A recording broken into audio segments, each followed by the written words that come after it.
My name is Philip Ewell. I'm a professor of music theory at Hunter College of the City University of New York. And the name of the book series I edit is called Theorizing African American Music.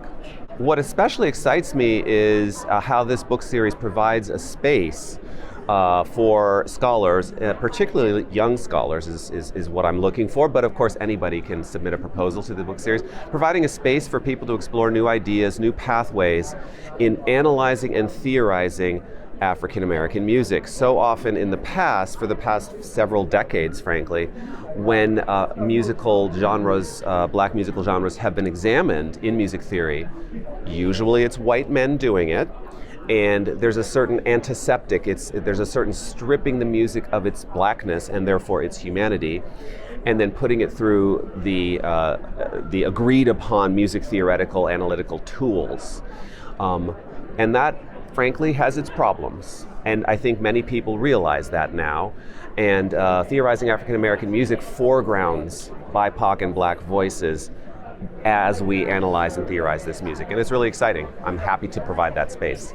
Growing the series, well, of course, getting the word out, social media, for example. Now, we've done 2 conferences by the same title, Theorizing African American Music.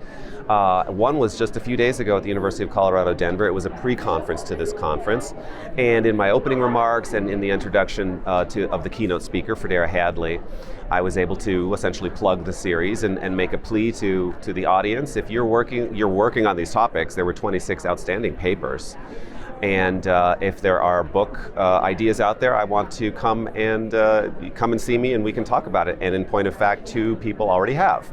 So that's a really great way, the conferences. I've also thought about an article idea, not an article idea, but a journal or a periodical idea that could potentially feed off of or work in tandem with the OUP Theorizing African American Music book series, because that would be one way to, like an article that appears in an online journal could become a book for the series, for example. Or conversely, someone who's already written a book for the series could kind of shave off a little bit or just do a little bit of new research that they didn't do in the book and make an article out of it, and they could work in tandem. So that's another idea I have.